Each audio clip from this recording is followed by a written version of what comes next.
The Outlanders Journey. Tier 1, Level 1. Chapter 11.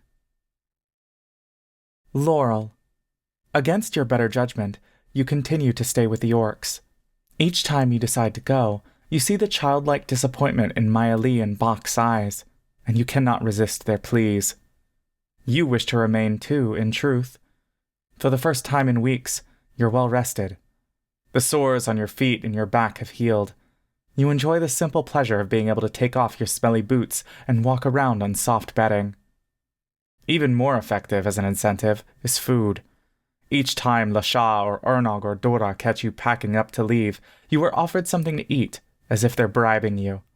Fried yucca, toasted sunflower seeds, charcoal-baked sweet potatoes, dried elk and rabbit legs and trout. Your willpower withers away as soon as you take a bite. It's as though your body knows it will be starving again soon, and it desperately craves every morsel you can get. Just one more meal, you tell yourself. Before you realize it, 3 days have passed.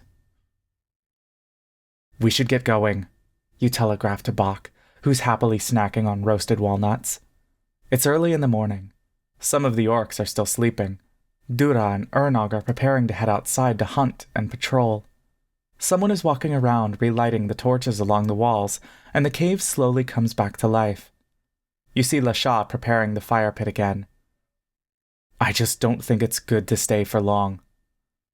Okay, Bach replies half-heartedly, still munching away. Really, I mean it. Maya Lee's wild magic hasn't gone off yet, but it's only a matter of time. Can you imagine what would happen if the fire thing in the inn took place here? You glance over at her, on the other side of the cave, rubbing Rock's belly as he naps, with Mock guiding her hands. The two of them have become fast friends, and you realize she probably hasn't spoken to or played with someone her age in a long while. But they asked us to stay, says Bach. They want to come with us to the forest. I know, you say. You peer at Ernog, who notices you. He's more conniving than he appears. He knew to ask Bach first for help. How did he know that Bach was the easily swayable one out of you all? But, Bach, do you really think this is a good idea? A smart one? They're nice.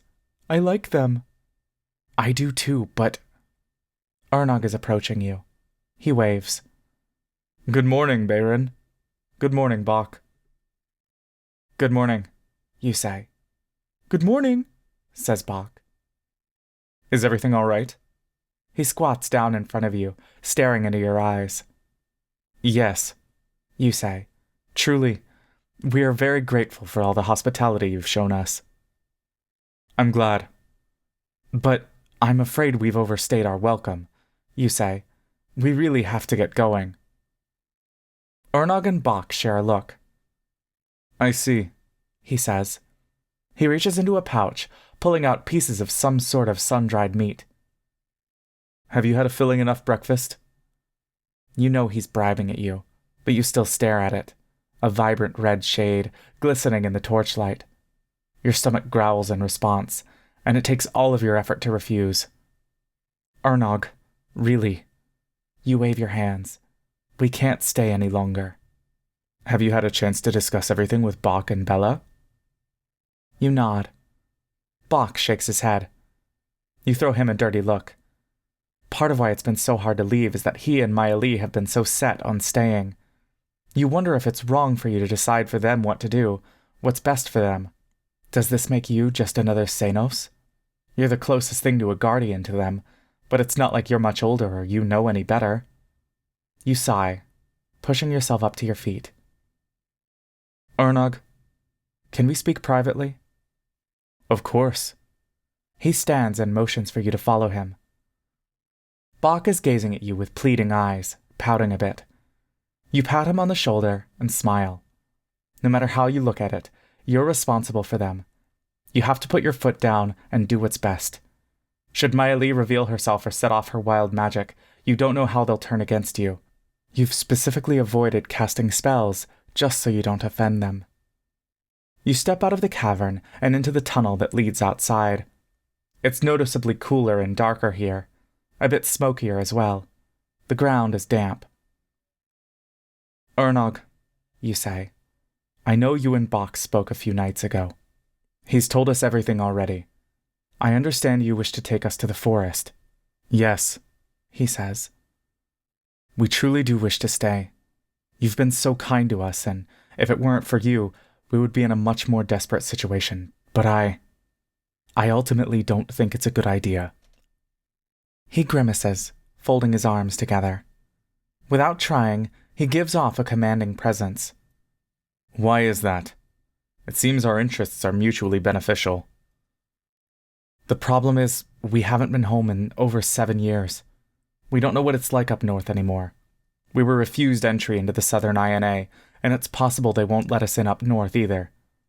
I don't want us to travel all the way there only for you and your people to be denied. Then all of us will be stuck up there, and right on the cusp of winter. I am aware of the risks, says Ernog. You peer out of the tunnel. Maëlie has moved back to where Bach is sitting. He leans into her ear, and as he whispers, she glances nervously in your direction. You sigh. Ernog, you say. I don't want to accidentally lead your people to your deaths. I do wish to help, truly, but I can't guarantee anything. Unless an Aarakocra comes along and offers to vouch for us, I won't be able to make any promises about entering the forest. And, to be frank, I can barely manage with just those two. I'm in over my head, Ernog. Don't think of the matter in that way, he says. Only I am in charge of the journey, and as long as you are with us, you are one of us. If we stay together, you will bear none of the blame of what may happen. Only I am responsible for everyone. I can't do that, Ernog. I feel bad as it is using up your limited resources. I don't want to burden you while also providing no guaranteed help. You look into his eyes, which are, beneath the hardened exterior, fearful and uncertain. At this point, you might as well share this information with him. My siblings, they have some sort of magical curse, so to speak. It can be dangerous to be around them for too long. We intentionally try to keep away from others so that they don't accidentally cause any harm. I know many of you are injured and still recovering from the spider plague. Bach told me what happened. So, because of my siblings' curse, I can't in good conscience let too many people stay close to them. Truly, though, I am sorry, and I do wish we could stay. I see, he says. He pokes his head out of the tunnel and observes them for a moment. What kind of danger do they pose? Most of the time, they can accidentally trigger mild magical effects, but sometimes it has caused more serious trouble. Bella has yet to kill anyone, but it has that risk. You are alive and well, are you not? Yes, but we've managed to get lucky. You are a magic user yourself, are you not? Asks Ernog. I am, you say. Do you have the same magical curse? You shake your head. When an effect, as you call it, is triggered, what do you do to mitigate it? It depends, each time. It's too difficult to predict. But you have kept it under control? For now, you say. Would you consider yourself a capable magic user? I think of myself as a practical user. I was taught a little bit by the elves while we were in captivity, but I think my siblings' magic is too unpredictable. I don't know how to manage it with so many people around us.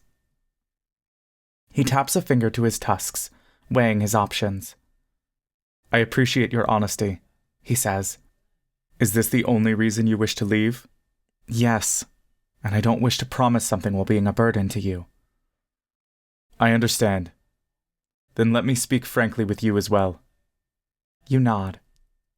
I admit, I have ulterior motives here. If you believe yourself to be unhelpful or burdensome, then I assure you that I don't see you as such. Dura is in agreement with me as well, and she is particularly good at rallying the others to our favor, should anyone disagree. You're not sure where he's going. Sure. I believe, on a tactical level, on a strategic level, we have no chance against the elves without magic. We lack the ability to wield it, and we lack any real knowledge about it that isn't outdated by hundreds of years. You immediately shake your head. Are you asking me to fight for you? My sister is only 12. No, no, says Ernog, waving his hands. This is not your battle, and in truth, we are in no position to fight anymore. My father brought us to the very brink, and now our only option is to run. If you believe my magic will help us get away, then I can tell you now that my abilities are severely limited. We can handle migrations. We do this every season. What is it you need, then? He sighs. You have your younger siblings that you don't know how to handle. You and I are not so different, as I am facing a similar situation. Perhaps, with our alliance, we will be able to help one another. You peek into the cave again. Mock is busy scratching Rock's ears, looking over his shoulder at Dura's hunting party, who are sharpening their spears in a small circle. Your brother? You say. Yes, says Ernog. The realization hits you. Is he a magic user as well? Yes. He sighs. Come, he says, gesturing for you to follow him again. He may as well show you. Without even making sure you're tailing him, he turns and walks away. He carries an assumed authority, as though he simply expects all of his commands to be obeyed without hesitation. The times are changing, he continues. Even if you have a little bit of knowledge, I ask that you pass that information to us.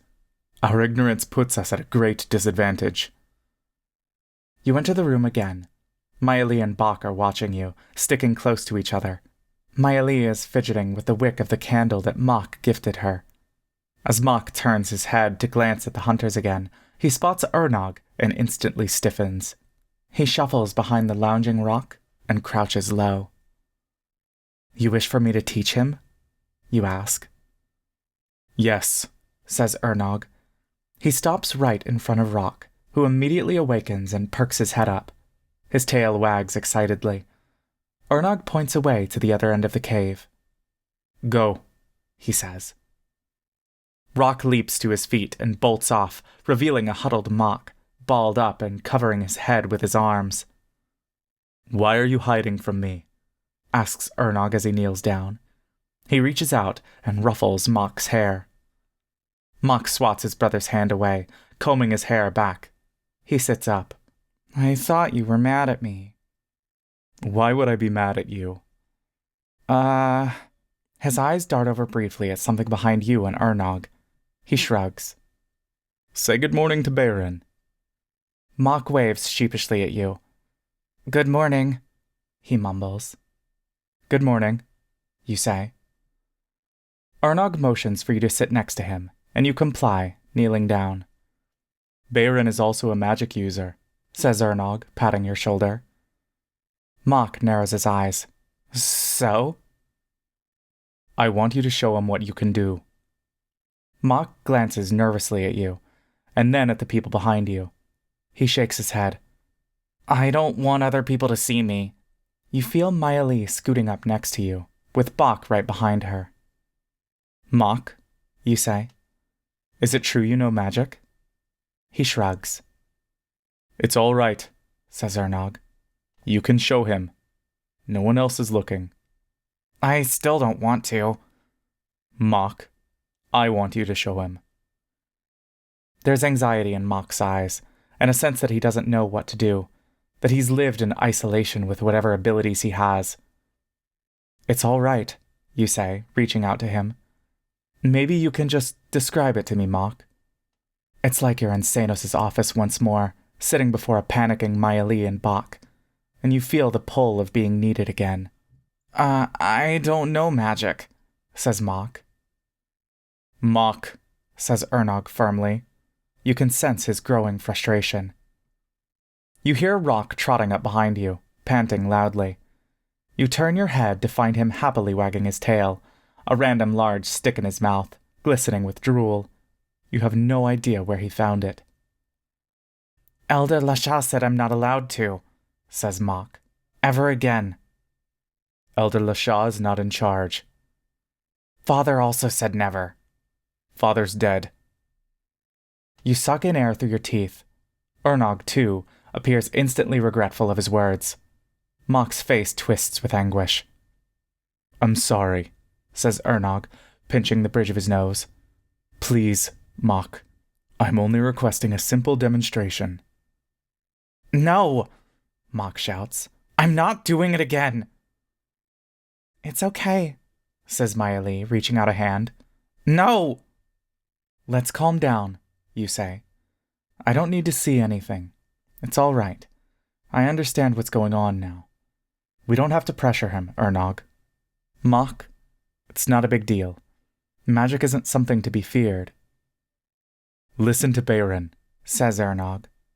We will not judge you. No, says Mock. You said I don't have to do it anymore if I don't want to. Father told me that magic was evil like the elves. Dura said I can join her hunting party instead.